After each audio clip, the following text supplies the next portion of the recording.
My name is Darcy Ingram, and I am 32 years old. 3 days before my wedding, my dad called. It was a Tuesday.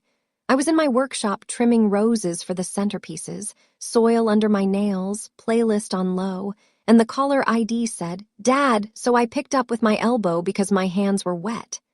6 words. That is all it took. I am not walking you down the aisle. I set the pruning shears on the counter, wiped my hands on my jeans, said nothing for maybe 5 seconds, which does not sound long until you are the one counting. Vanessa says it would upset her. He said, "My sister." Vanessa, 3 years older, married, 2 kids, and apparently still the center of every decision my parents make, even mine. Your sister is going through a rough time, Darcy. Her marriage, you know. I did know, but this was my wedding, not hers. 10 minutes later, my mom called to finish the job. Go solo.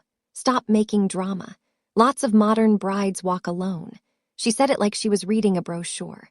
48 hours later, 200 people would turn around when those barn doors opened, and the man holding my arm would not be my father. Welcome back to Calm Drama Stories. This is a place where we share real stories about family, boundaries, and the people who show up when it matters most. Drop a comment and be sure to subscribe. I grew up in Ridgewood, Connecticut.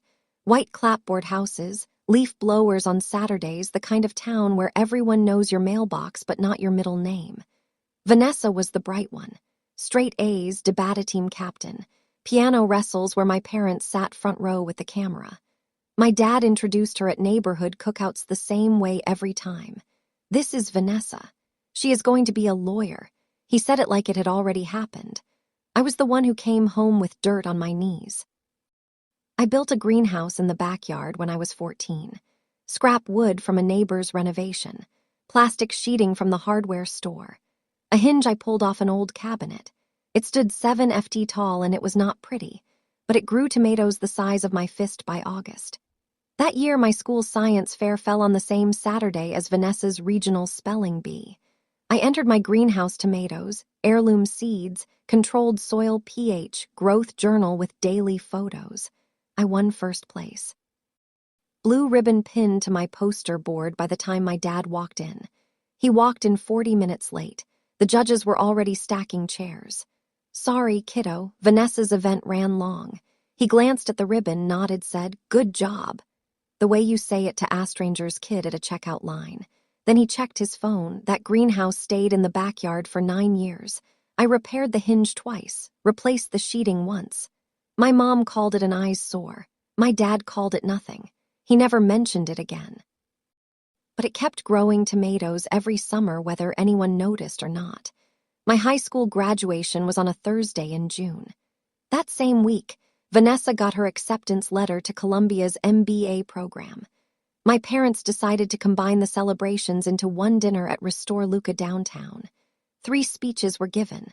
All 3 were about Vanessa. My dad raised his glass to our Colia girl. My mom wiped her eyes and said she always knew. Vanessa thanked them for believing in her. I ate my pasta and clapped in the right places. No one mentioned my diploma. I had graduated with a 3.7 GPA and an acceptance to the University of Connecticut's horticulture program. I paid my own application fee from the landscaping jobs I had been running since sophomore year, mowing, weeding, planting beds for 6 neighbors at $40 each. When I told my mom about the horticulture degree, she set her coffee mug down and looked at me like I had said something in another language. "That is not a real career, Darcy." 5 words. She said them once to my face and apparently many more times behind my back. Ruth Kellerman, our neighbor, 3 doors down, and my grandmother, Eleanor's closest friend, told me years later that she overheard my mom on the phone with her sister saying the same thing. Darcy is studying gardening. I do not even know what to tell people. Vanessa's MBA tuition was paid in full by my parents. $22,000 a year. I know the number because Donna, my mom, mentioned it at Thanksgiving like it was a public service announcement. My tuition I paid myself, landscaping in the summers, greenhouse work on campus during the school year, student loans for the rest. Nobody announced my balance at the dinner table. Vanessa married Preston Hale 3 years after Colia. investment banking. Charcoal suit at the rehearsal dinner. Cufflinks that cost more than my truck payment. My parents glowed at the wedding like they had personally arranged the stock market. Then the grandchildren came. Lily first, now 5. Owen 2 years later, now 3. My dad retired from his insurance firm the same year Owen was born, and those 2 kids became the center of his universe. He drove to Vanessa's house in Darien 3 times a week. He built Lily a swing set. He read Owen the same train book 47 times because Owen screamed if Hess stopped. Vanessa noticed. She noticed the way you notice a lever you can pull. The first time she used the kids was over Christmas seating. Vanessa wanted the head of the table. My dad gave it to her. The second time was about a family photo. Vanessa wanted it retaken without me in the background. My dad asked me to step aside. The third time I heard it myself. Speaker phone. My dad did not realize I was in the kitchen.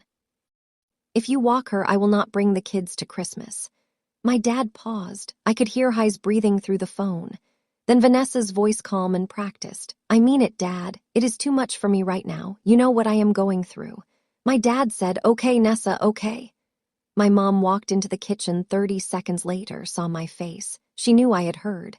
Her response was not an apology. She is their mother, Richard. Do not push her. That was the hierarchy. Vanessa, then the grandchildren, then my parents' comfort, then somewhere below the property taxes. Me. I met Marcus Delaney on a Tuesday in April 3 years ago.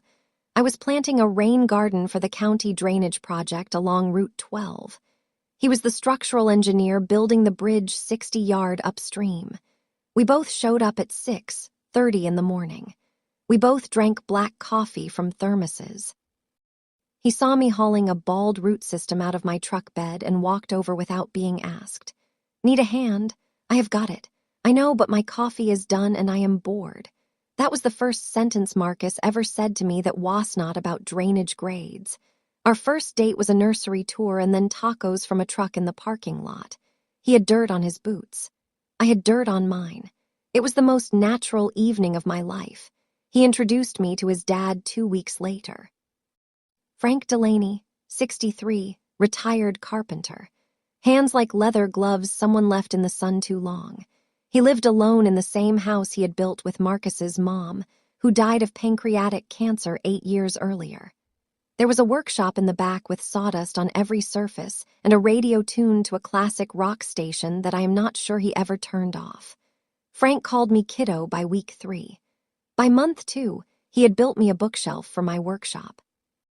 White oak sanded smooth, dovetailed joints. He carved my initials on the inside of the left panel. DI small enough you would miss it unless you knew where to look.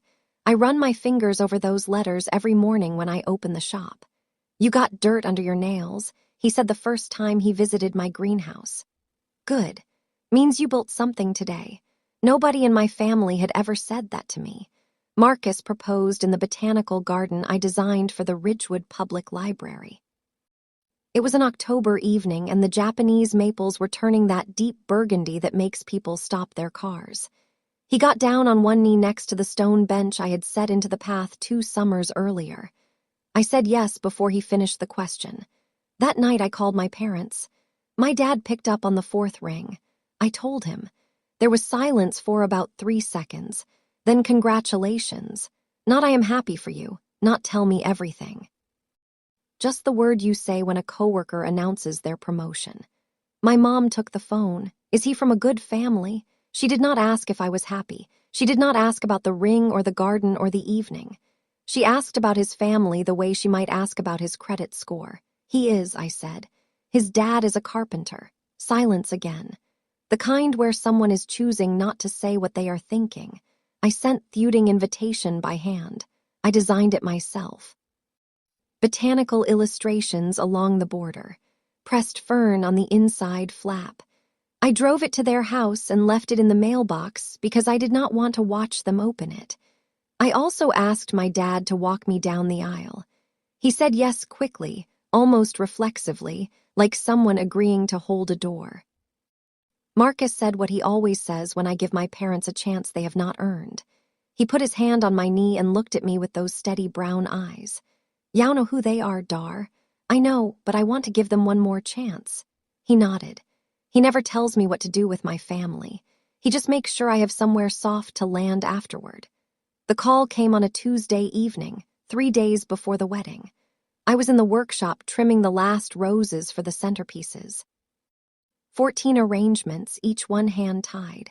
The radio was playing something with a fiddle, and I was humming along when the phone lit up on the workbench. Dad. I wiped my hands on my jeans and picked up. Darcy, I need to tell you something. His voice was the one he used when he was about to deliver bad news to a client. Steady but detached, professional avoidance. I am not going to walk you down the aisle. The pruning shears were still in my other hand. I set them down slowly. The way you set something down when you are not sure you can hold it without breaking it. Vanessa says it would upset her. Dad, Vanessa is not getting married. I am. She says seeing me give you away would be too painful right now. Her marriage is going through a rough patch, you know that. So my wedding day is about her feelings. Silence long. I could hear the television in his den, some game show. I am sorry, Darcy, I did not yell. I did not cry. I asked him one question, the only one that mattered. Did Vanessa threaten you with the kids again? More silence. Then his voice dropped lower as if someone might hear. She said if I walked you, she would not bring Lily and Owen to Christmas. There it was, the lever. The same lever she had been pulling for years and had been folding to every single time. His grandchildren traded for his daughter's wedding day, and he chose the trade without blinking. Okay, Dad. Darcy, please understand. I said, okay. I hung up, set the phone on the workbench, picked up the shears, finished the 14th arrangement. My hands did not shake. I wanted them to. Shaking would have meant I was surprised. I was not surprised. I was just finally done pretending I might be. My mom called 10 minutes later, right on schedule. Donna Ingram does not leave loose ends. Your father told you. Yes, Darcy, do not make this bigger than it is. Go solo. Lots of modern brides walk alone. It is actually quite empowering if you think about it. She said empowering the way someone says organic when they do not buy organic. Mom, I asked Dad a year ago. He said yes. Things change. Your sister is hurting and I am not. Pause, I heard her take a breath. The measured kind, the kind she uses before she says something she has already decided is reasonable. You have Marcus. Vanessa has no one right now. I almost laughed. Almost. Because the math of it was so perfectly Donna. Vanessa's pain outweighed mine because Vanessa's pain always outweighed mine. Not because it was larger, because it was hers. Stop making drama, Darcy. This is not the hill. I hung up, walked out to the porch, sat on the top step. The October air was cold enough to see my breath, but not cold enough to go inside. I held my phone in both hands and stared at the garden I had planted when I moved into this house 4 years ago.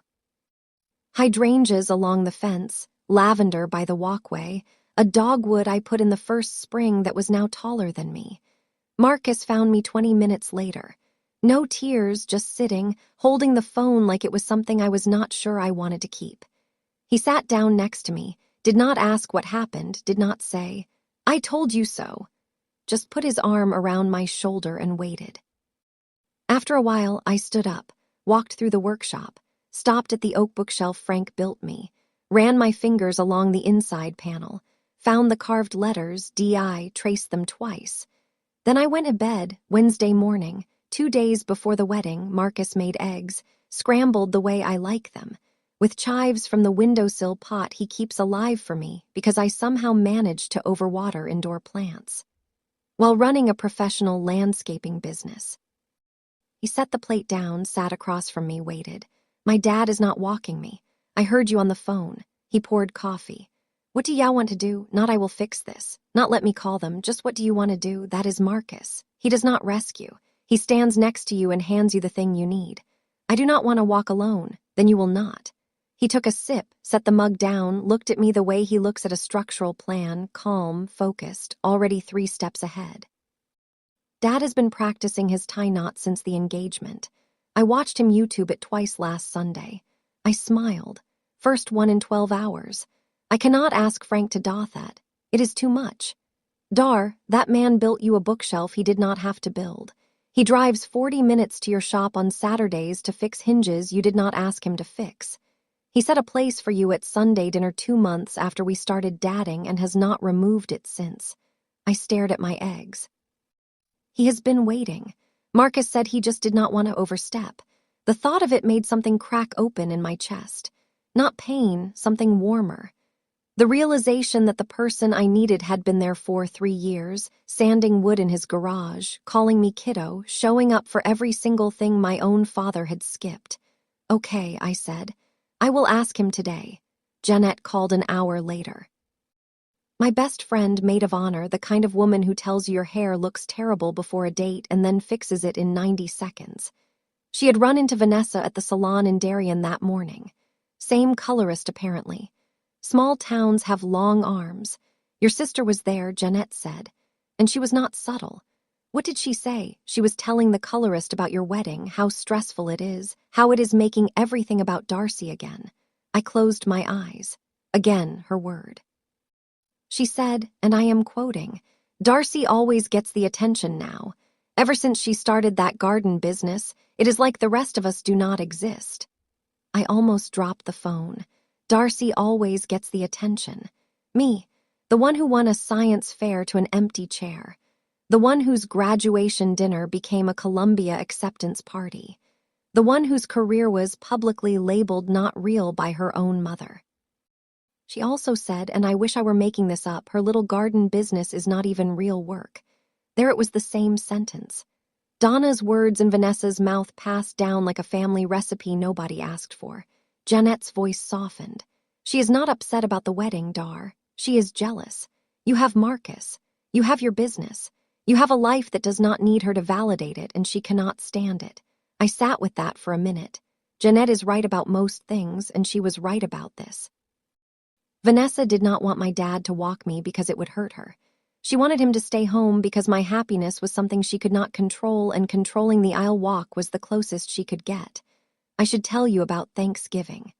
Last November, Vanessa hosted because Donna insisted. Your sister has the bigger dining room. This was technically true. It was also beside the point. Preston sat at the head of the table in a shirt that probably cost what I charge for a full garden install. He checked his phone 11 times during the meal. I counted because I was seated directly across from him, and there was nothing else to look at while Donna talked about Vanessa's kitchen renovation. Vanessa was loud that night, not the normal loud. The loud where you are trying to fill a room so nobody hears the silence underneath.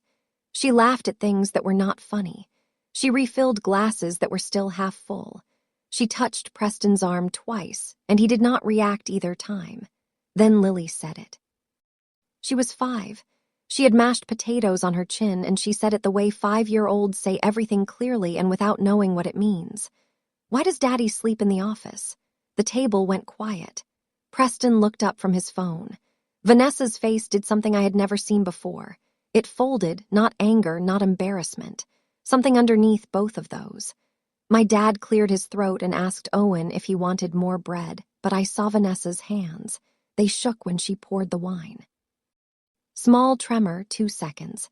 Then she straightened up, smiled, and passed the cranberry sauce like nothing had happened. I understood something that night. Vanessa's marriage was not going through a rough patch. It was going through the floor. And instead of dealing with it, she was rearranging the furniture on top of the cracks. My wedding was just the latest piece of furniture she needed to move.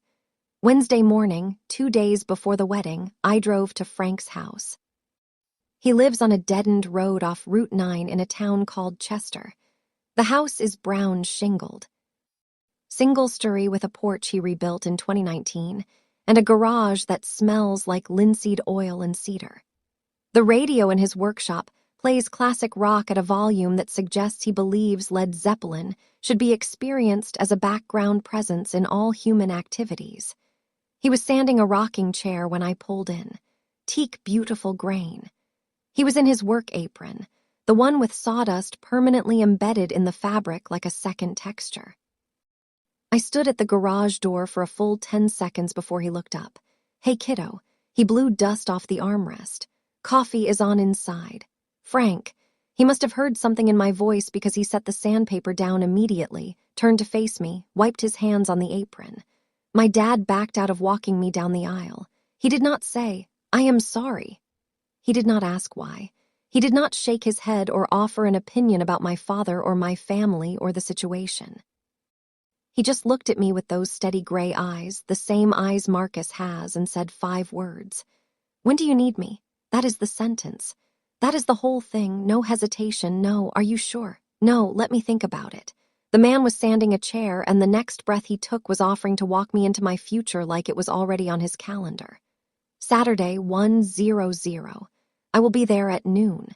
He picked up the sandpaper, started sanding again, then quieter. "Kiddo, I have been waiting for some Anito ask. I cried in the car on the way home, first time all week. The next 48 hours moved like a current. Jeanette handled logistics with the calm efficiency of someone who has planned 3 baby showers and once organized a surprise birthday party during a blizzard. She updated the seating chart. The father of the bride seat at the head table was reassigned. Front row center aisle, now labeled Frank Delaney. The seat my dad was supposed to fill. Marcus took his dad's suit shopping Thursday after work. Frank had a sport coat from 2011 that he swore still fit. Marcus sent me a photo from the fitting room. Frank in a new charcoal suit, looking simultaneously proud and uncomfortable. His rough hands sticking out of the pressed cuffs like they did not belong to the same outfit. Marcus texted underneath the photo. He asked me 3 times if the tie was straight. I wrote my vows that evening in the workshop. The oak bookshelf was to my left. Frank's initials project to my right. A cutting board he had started for our wedding gift and thought I did not know about. I wrote by hand on the back of a landscape sketch, crossed out lines, rewrote them, settled on something simple. My parents did not call Wednesday, did not call Thursday, did not text. I checked my phone twice Thursday night and then put it in the kitchen drawer. Marcus noticed. He did not say anything. He just made tea and left a mug on my nightstand. I did not tell my parents about Frank. They assumed I would walk alone. Let them assume the doors would open Saturday and the answer would be standing right next to me. Thursday afternoon, 2 days before the wedding. I was reorganizing the centerpieces in the workshop when there was a knock at the front door. Ruth Kellerman, 68 years old, silver hair, always pulled back. She lived 3 houses down from my parents and had been my grandmother Eleleanor's closest friend for 40 years. When Eleleanor died 11 years ago, Ruth was the one who sat with her at the end. She was also the one who told me about Donna calling my career gardening behind me back. Ruth stood on my porch holding a yellowed envelope. "Your grandmother asked me to give you this. She said the week before she passed. She told me to hold it until you were getting married." Ruth's eyes were damp. "I have been carrying it for 11 years, Darcy. I was beginning to think it would outlast me." The envelope was soft at the edges. My grandmother's handwriting on the front, just my name, Darcy. I opened it at the kitchen table. Ruth sat across from me and did not speak. The letter was short 12 sentences. Eleleanor had always been efficient with words. "Darcy, when you read this, you are about to walk into the most important room of your life.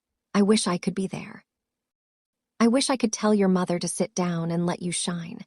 I wish I could tell your father to look up from whatever is distracting him and see you. But I know how that family works. So let me say what they will not. You have always been the one who builds. From that greenhouse to whatever you are building now, you make things grow where nothing was. Do not wait for them to see it. The people who show up are your real family. I love you. Build something beautiful." I read it 3 times, folded it carefully, placed it in the clutch bag I would carry on Saturday. Family is who shows up. Thursday night passed without a call. Friday, the same. No text, no voicemail, no last-minute change of heart from Richard or Donna. Friday evening was the rehearsal dinner. Frank drove 40 minutes from Chester. He arrived 20 minutes early and helped the caterer move tables because he saw them struggling and could not watch someone carry a folding table incorrectly. 30 guests, all from Marcus's side, my college roommate Alexis, 2 women from the greenhouse workshop group I run on Saturday mornings for local moms, Ruth, Jeanette of course, and nobody from my family. The barn venue looked beautiful. Open sides, string lights, wildflower arrangements I had designed and grown myself. Lavender and Queen Anne's lace and late-season dahlia in copper vases I found at an estate sale in Litchfield. Frank stood up for the toast. He held his glass the way he holds a chisel, firmly, like he means it. I am not a man of many words. Ask Marcus, he will confirm. Light laughter. But I will say this, 3 years ago, a woman showed up at my son's job site and hauled a root ball out of a truck like it owed her money. I liked her immediately. He paused, looked at me. I never got a daughter. God just made me wait a little longer. The room went quiet. Jeanette pressed a napkin to her eyes. Marcus put his hand on my knee under the table. Frank raised his glass to Darcy, who makes things grow. I looked at his wrist. Sawdust, just a trace caught in the fold of his cuff.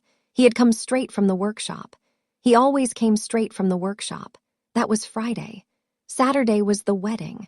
That same Friday evening, 40 minutes south, my father sat in his garage. I did not know this at the time. Jeanette told me weeks later. She had a friend in Ridgewood who saw Richard at the gas station near his house, and they exchanged a few words. The friend said he looked like a man carrying something too heavy to put down and too painful to hold. He sat in the garage where he used to park his sedan on a folding chair looking at the wall. There was a photo on the pegboard. Me at 12, holding a tomato from the greenhouse, grinning like I had invented sunlight. He had hung that photo years ago and apparently never taken it down, even though the greenhouse was gone. Donna made him dismantle it when I left for college. Itis and eyesore, Richard. Donna came out to the garage at 9. Are we going tomorrow? Richard looked at her. I think we should. Fine, but we sit in the back. I am not going to let Darcy turn this into some kind of statement. Richard nodded.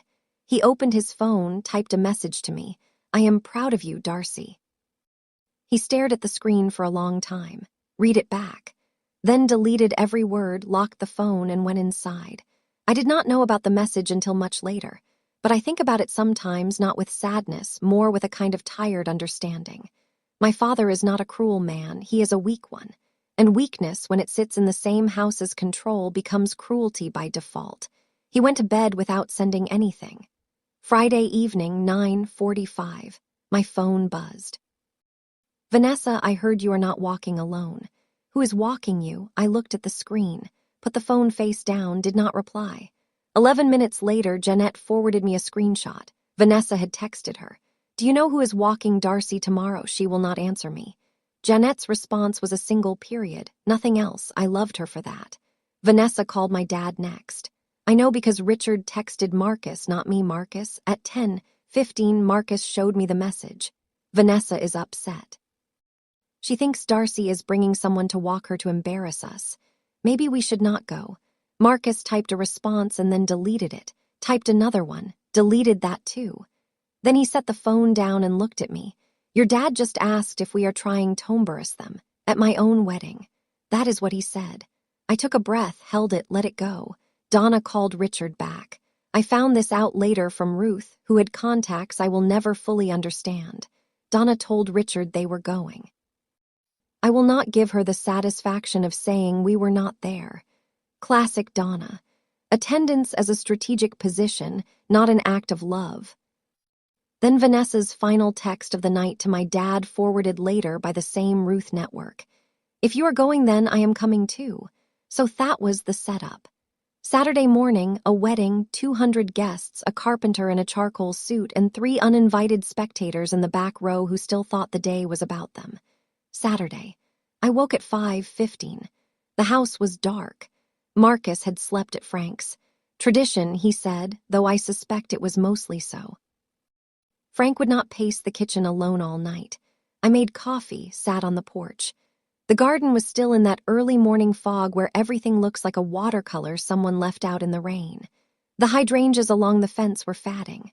Late October does that, but the lavender still held. Lavender always holds longer than you expect. My phone had 2 messages.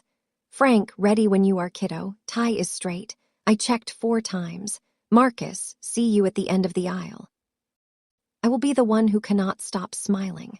I looked at my hands. Calluses on the pads below my index fingers from years of pruning shears. A thin scar on my left thumb from a greenhouse repair gone wrong when I was 17. soil under the nail of my right ring finger that I must have missed in the shower. These hands built a greenhouse at 14. They planted lavender and hydrangea. They dug beds for 6 neighbors at $40 each. They signed a business license, shook hands with clients, arranged 14 centerpieces for a wedding that my own parents could not be bothered to attend with grace. I finished my coffee, washed the mug, showered, dried my hair, pinned it up with the pearl hairpin Ruth had given me along with Eleanor's letter. It had been my grandmother's. I looked at myself in the mirror and saw exactly what I expected. Not a victim, not a broken daughter, just a woman with dirt-stained hands and a clear plan for the day. I picked up the clutch bag with Eleanor's letter inside, drove to the venue. The venue was a converted barn on a hill outside of Ridgewood, open sides, cedar beams. The kind of place that looks like it has been hosting weddings for a century, but was actually a dairy barn until 2016. I had done the flowers myself. Every arrangement, wildflower bundles in copper vases, lavender, Queen Anne's lace, lattes, sprigs of rosemary because my grandmother always said rosemary was for remembrance. The altar was framed with climbing cladis I had trained on a wooden trellis Marcus built. It smelled like earth in October. Jeanette was already in the bridal suite when I arrived. She had my makeup kit open and a mimosa in hand. You look like a woman who has been awake since 5:15. Close enough. Sit down. She worked quickly. Foundation, blush, a lip color called Quiet Power that I am fairly certain she made up on the spot. Ruth arrived at 10 with a small velvet box, inside a pair of pearl drop earrings. Your grandmother's, Ruth said. She wore these to her own wedding in 1974. Something borrowed, something old, both in one. I held them in my palm. They were warm, as if someone had just taken them off. Alexis and my 2 college friends arrived next. The 5 of us in the bridal suite. Jeanette fixing my hair. Ruth sitting in the corner with her hands in her lap like a woman who had been waiting 11 years for exactly this morning. No mother, no sister. Jeanette caught me glancing at the door once. Stop looking at that door, Dar. Everyone who matters is already in this room. She was not wrong, but it still stung. The way an old bruise stings when you bump it on something you thought you had moved out of the way. A knock at the door. 10:45. Jeanette opened it. Frank stood in the doorway in his new charcoal suit. White shirt, navy tie Marcus had picked out. His hands hung at his sides, still rough, still scarred from decades of wood and nails and things built for other people.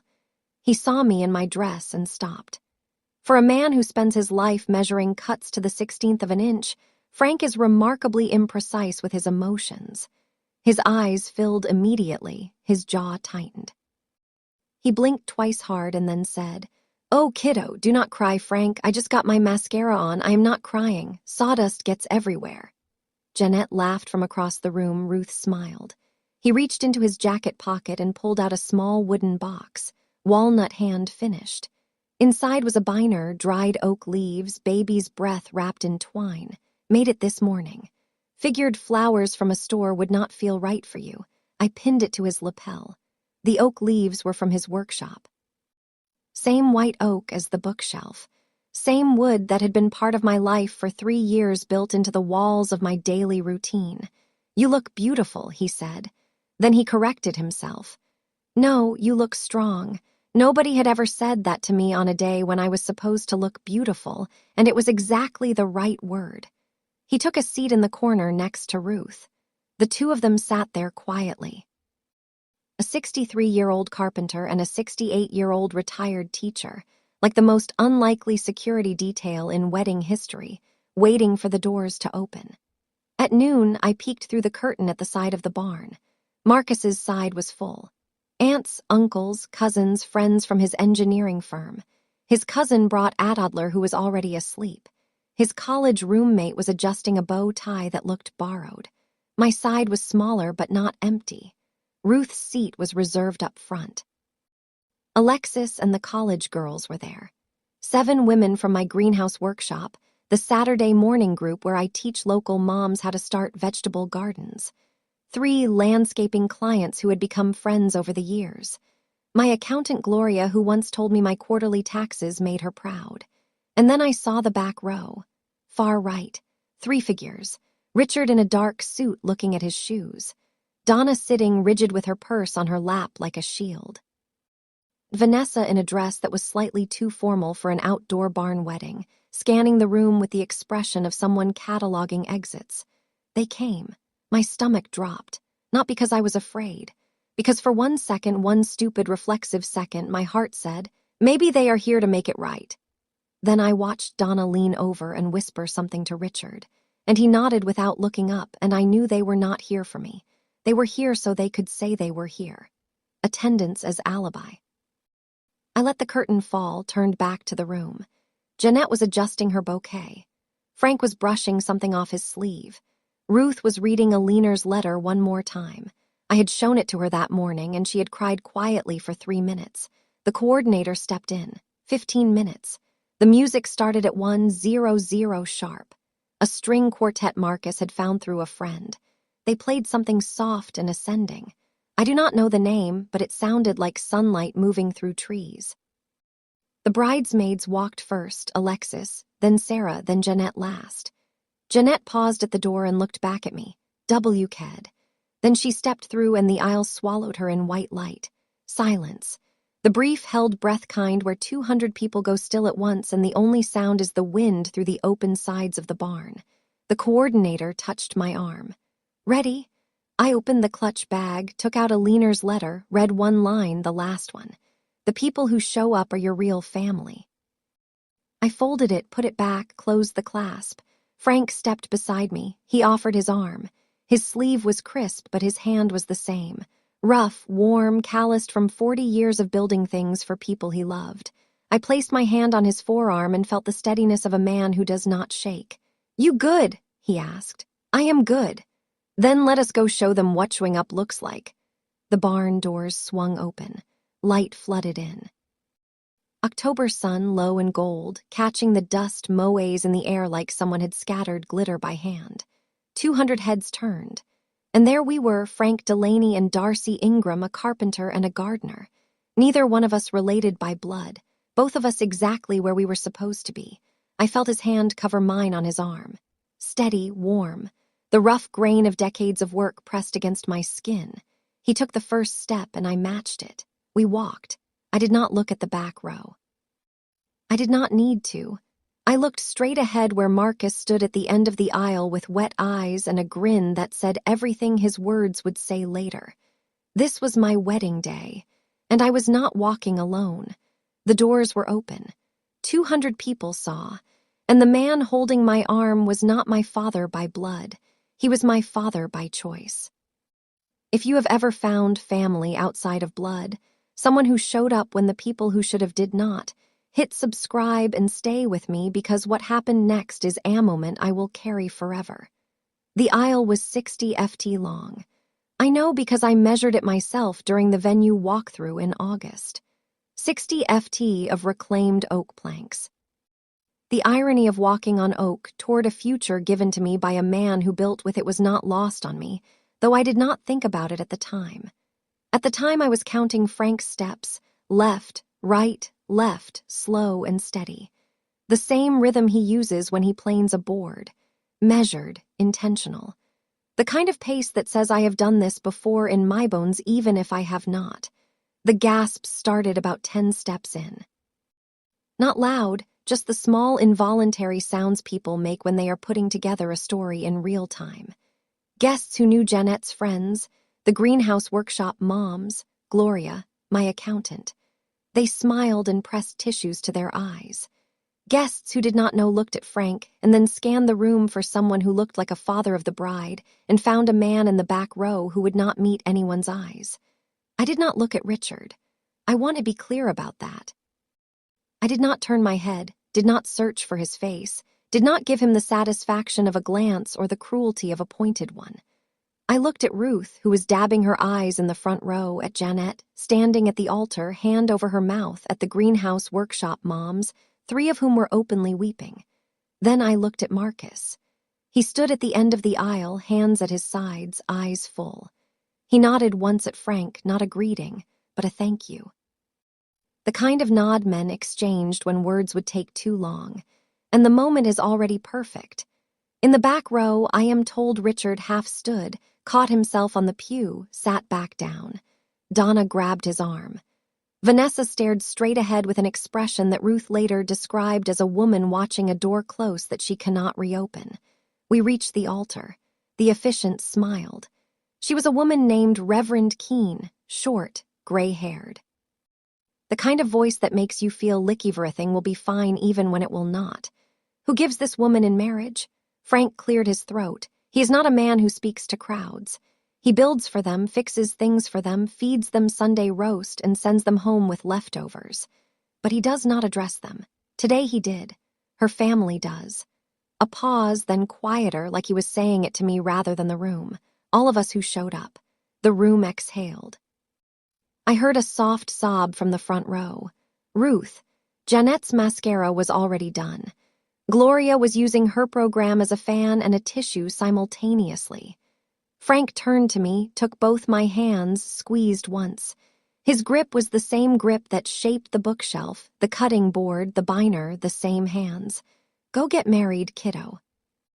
He placed my hand in Marcus, stepped back, walked to the front row, center aisle, sat in the seat that had been labeled with his name that morning, the seat my father was supposed to fill. Marcus leaned in and mouthed 2 words to his dad. Thank you. Frank nodded, folded his hands in High's lap. I noticed sawdust on his right cuff. He always had sawdust on his right cuff. I turned to Marcus. The ceremony began. When it came time for vows, I said what I had written in the workshop 2 nights earlier next to the oak bookshelf on the back of a landscape sketch. I choose you and I choose the family we build, not the one we were given, the one we make with our hands every day from the ground up. Marcus said his vows. I do not remember the words. I remember his eyes. We were married at 1:27 in the afternoon. The reception started at 2. Same barn, tables rearranged, string lights on. The band played something acoustic and warm. People danced. Owen, Vanessa's 3-year-old, ran between tables, chasing a balloon that had escaped its anchor. Lily sat on Richard's lap and asked for cake. At 3, Frank stood up for his toast. The room quieted the way rooms do when they can feel something real about to happen. I am going to keep this short because Marcus told me if I talked for more than 2 minutes, he would play me off with a trombone. Laughter. I do not own a trombone, so I believe him. He held his glass. The first time Darcy came to my house for Sunday dinner, I had a fern on the windowsill. It was dying. Had been dying for a year. I had given up on it.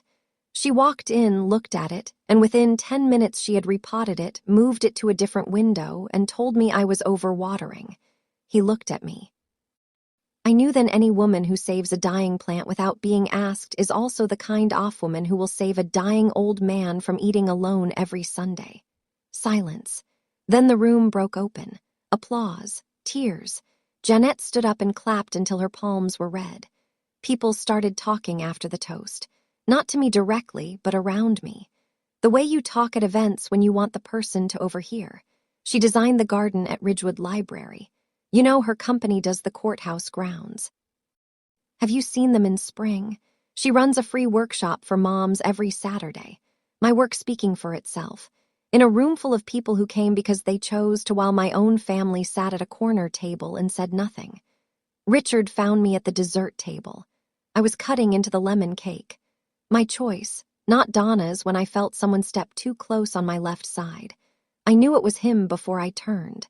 He smelled like the same aftershave he has worn since I was 7. Old Spice, the one in the white bottle, Darcy. I turned. He was holding a glass of water, not champagne, water.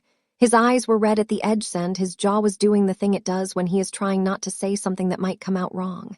That man, he did a good job, his name is Frank. Richard nodded. Frank, yes, he did a good job up there, he did. Silence. Richard looked at the cake, at the table, at anything that was not my face. I wanted to say I am sorry. I looked at him, not with anger, not with forgiveness. Just the flat, clear gaze of someone who has spent 32 years watching a man choose the path of least resistance. Sorry that you missed it, I said. Or sorry that everyone saw. He flinched small. The kind of flinch that only happens when someone says out loud what you have been thinking for 3 days. Before he could answer, Donna appeared, hand on his elbow, guiding him away the way she always guides him, firmly like steering a cart. "Richard, come sit down." She leaned toward me as she turned him away. Voice low, controlled, the same tone she used on the phone Tuesday night. "Do not make a scene, Darcy." I picked up the cake knife, set a slice on a plate. "I am not the one making scenes, Mom. I'm cutting cake." She walked away. Richard followed. He always follows. The father-daughter dance was at 4, except it was not a father-daughter dance. It was Frank and me on a barn floor under string lights to a song Marcus picked. An acoustic cover of Lean on Me that made Janet cry for the 3rd time. Frank danced the way he builds, carefully with attention to where his feet were going. He held my hand in his and kept his other hand on my shoulder, not my waist, because Frank is the kind of man who respects a boundary even at a wedding. "I step on feet," he warned. "I know," Marcus told me. "That boy has no loyalty." I laughed. The room laughed. 200 people watching a carpenter dance with a gardener and feeling something true underneath the music. At the corner table, Vanessa watched. Preston was not there. He had a work trip, or that is what she told Donna. The chair next to her was empty and she was gripping a champagne flute like it owed her something. Ruth walked over and sat down beside Vanessa. Not hostile, not warm, just present. The way Ruth does everything, Eleanor would have been so proud of Darcy today. Ruth said. Vanessa looked at her. "She would have been proud of both of you, Vanessa, if you had let her." Vanessa's eyes filled. She set the glass down, stood, walked to the bathroom. She was in there for 15 minutes. When she came out, her makeup was freshly applied, but her eyes were swollen and her hands were still shaking the way they shook at Thanksgiving. I saw her cross the room from the dance floor. I did not go to her. I did not send someone after her. I kept dancing with Frank. Some doors close because you shut them. Others close because the person on the other side stopped holding them open. I did not see my parents leave.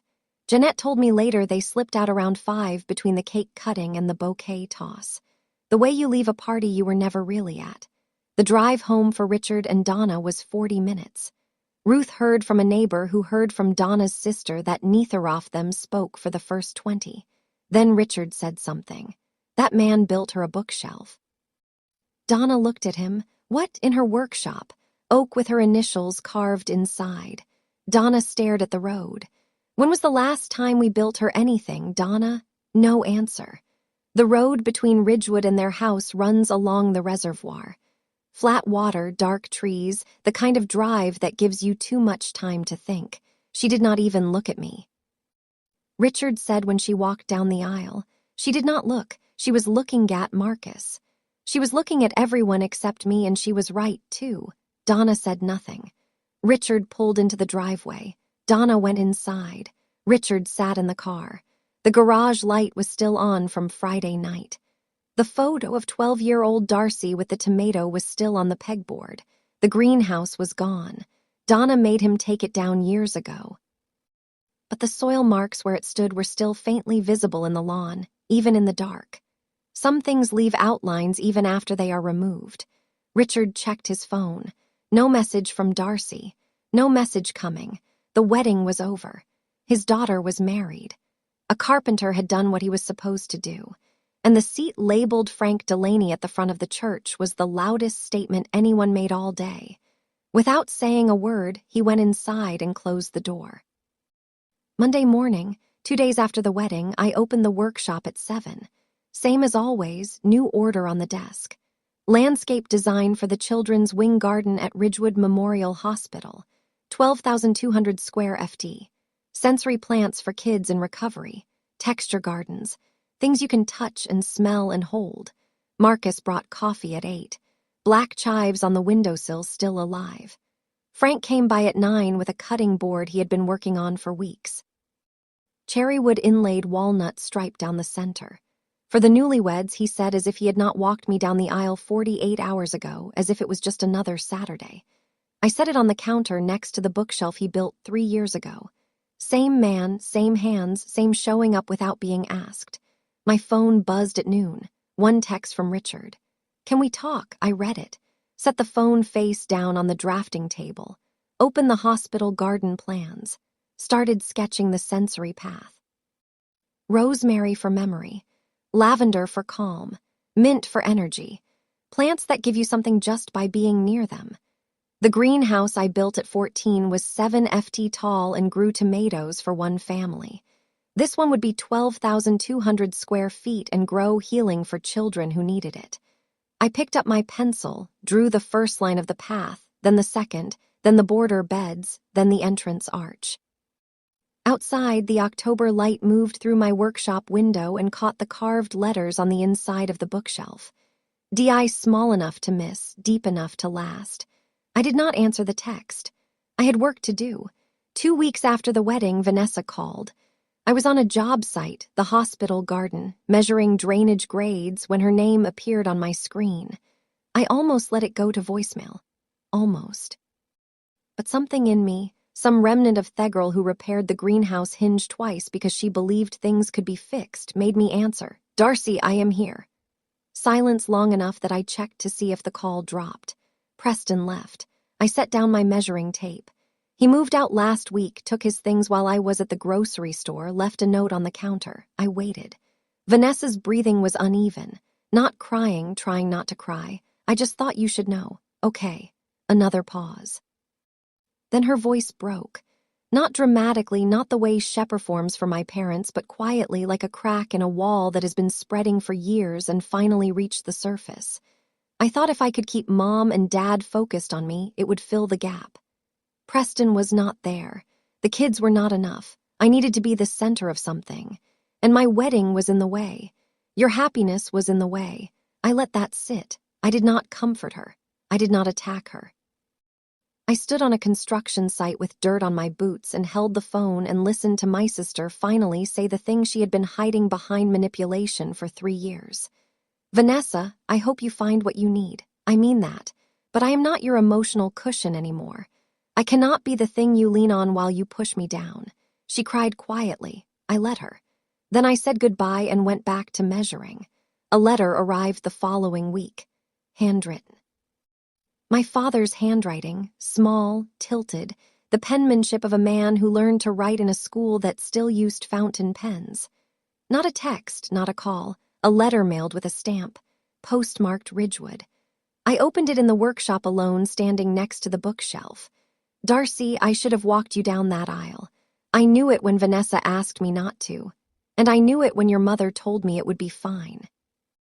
And I knew it when I sat in the back row and watched another man do what I was supposed to do. I chose wrong. I have been choosing wrong your whole life and telling myself it was easier. It was not easier. It was just cowardly. I let your sister use those children as a wall between us. I let your mother tell me that keeping the peace was the same as being a good father. It was not. Keeping the peace meant keeping you at a distance, and I did it because I was too afraid of what would happen if I pushed back. Frank earned what I threw away. He showed up. I do not expect you to forgive me. I do not think I would forgive me either. But I want you to know that the photo of you holding that tomato is still on my wall. And I wish I had told you then what I should have said 1,000 times since. I am proud of you, Darcy. I always was. I was just too weak to say it out loud. Dad.